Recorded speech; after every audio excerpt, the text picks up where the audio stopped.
साल था 1939। भारत की आज़ादी की लड़ाई अपने पूरे जोरों पर थी। लेकिन तभी बाहर के दुश्मन से लड़ते लड़ते घर में ही एक ऐसी लड़ाई छिड़ गई जिसने पूरे आंदोलन को टूटने की कगार पर ला खड़ा किया। जी हां, आज हम बात करने वाले हैं त्रिपुरी संकट की। ये वो कहानी है जिसने दो महान नेताओं को आमने सामने कर दिया और आज़ादी की लड़ाई का रुख ही मोड़ दिया। ये सुनने में शायद थोड़ा अजीब लगे है ना कि बस एक चुनाव, कांग्रेस अध्यक्ष का एक चुनाव भारत की आजादी की लड़ाई को कैसे तोड़ सकता है। पर यही हुआ था। और ये कहानी सिर्फ कुर्सी की लड़ाई की नहीं है, बल्कि दो बिल्कुल अलग सोच, दो जबरदस्त विचारधाराओं के टकराव की है। तो इस टकराव के केंद्र में कौन थे? दो ऐसे दिग्गज जिनकी आजाद भारत को लेकर सोच एक दूसरे से बिल्कुल अलग थी। एक तरफ सुभाष चंद्र बोस और दूसरी तरफ महात्मा गांधी। तो पहले बात करते हैं सुभाष चंद्र बोस की। वो उस वक्त कांग्रेस की युवा पीढ़ी की जोशीली और आप कह सकते हैं कि थोड़ी आक्रामक आवाज थे। उनका साफ मानना था कि भाई अंग्रेजों से बातचीत का दौर अब खत्म हो गया है, अब वक्त है सीधी कार्रवाई का, एक निर्णायक लड़ाई का। देखिए, बॉस के लिए कांग्रेस अध्यक्ष का पद सिर्फ एक सम्मान की कुर्सी नहीं थी। जैसा कि उन्होंने खुद कहा, प्रेसिडेंट को नए आइडियाज, नई आइडियोलॉजीज को रिप्रेजेंट करना चाहिए। मतलब अध्यक्ष वो हो जो आज़ादी की लड़ाई को एक नई दिशा दे, एक नया जोश भरे। उनके लिए ये एक एक्शन वाला रोल था, सिर्फ नाम का नहीं। अब इसके ठीक उलट जो गांधीवादी खेमा था, या कह लें कि जो पुराना नेतृत्व था, उनकी सोच बिल्कुल अलग थी। उनका कहना था कि नहीं, कांग्रेस प्रेसिडेंट का काम पॉलिसी बनाना नहीं है, उनका काम है बस एकता का प्रतीक बने रहना, एक तरह से बस एक संवैधानिक मुखिया की तरह। तो बस यही वो दो अलग अलग नजरिए थे जो 1939 के अध्यक्ष पद के चुनाव में आमने सामने आ गए।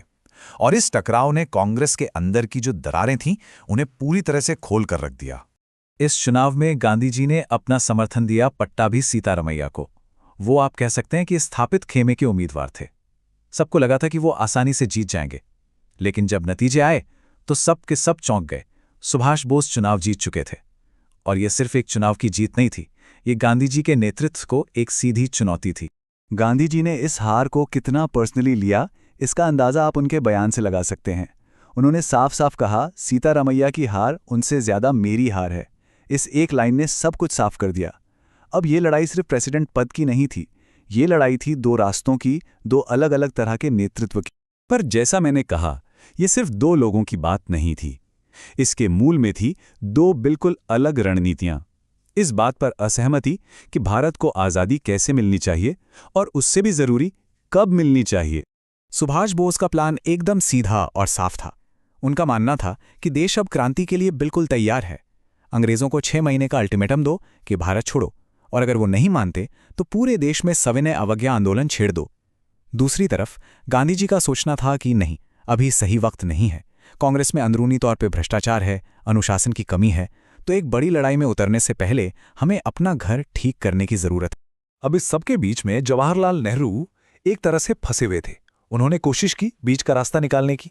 उनका कहना था कि देखो, इसे लेफ्ट और राइट की लड़ाई कहना गलत है, ये शब्द कंफ्यूज करते हैं। असली मुद्दा तो पॉलिसी का है, हमें उस पर बात करनी चाहिए।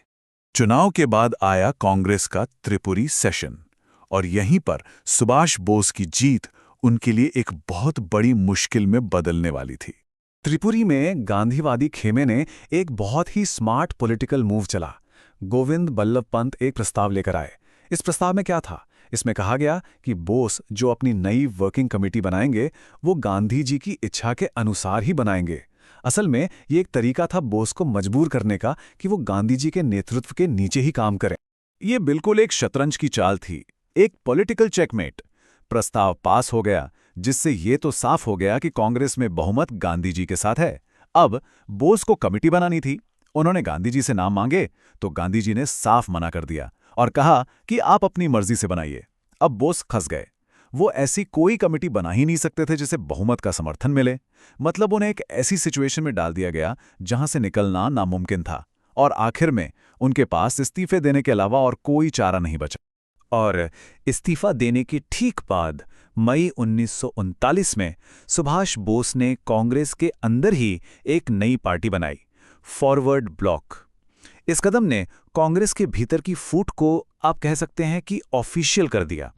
और जरा सोचिए, ठीक उसी वक्त जब कांग्रेस अंदरूनी लड़ाई में उलझी हुई थी, दुनिया एक बहुत बड़े संकट की तरफ बढ़ रही थी।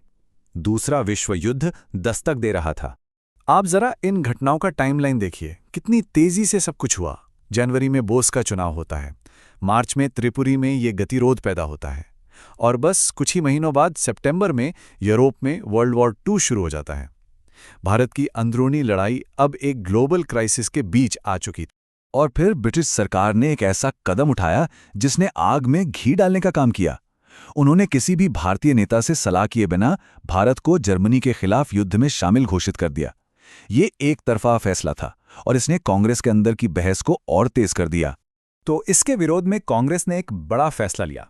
जितने भी प्रांतों में कांग्रेस की सरकारें थीं, उन सब ने इस्तीफा दे दिया। ये एक बड़ा प्रोटेस्ट था, लेकिन गांधी जी अभी भी एक बड़े जन आंदोलन को शुरू करने के पक्ष में नहीं थे। उन्हें अब भी यही लग रहा था कि देश इसके लिए तैयार नहीं है। तो ये त्रिपुरी संकट हमें एक बहुत बड़े सवाल के साथ छोड़ जाता है। आज़ादी हासिल करने का सही रास्ता आखिर है क्या? क्या वो रास्ता एकता और सब्र का है, जैसा गांधी जी मानते थे, या फिर वो रास्ता तुरंत और आक्रामक एक्शन का है, जैसा सुभाष बोस चाहते थे? ये एक ऐसा सवाल है जो सिर्फ 1939 के भारत के लिए नहीं, बल्कि आज भी दुनिया भर के कई आंदोलनों के लिए मायने रखता है।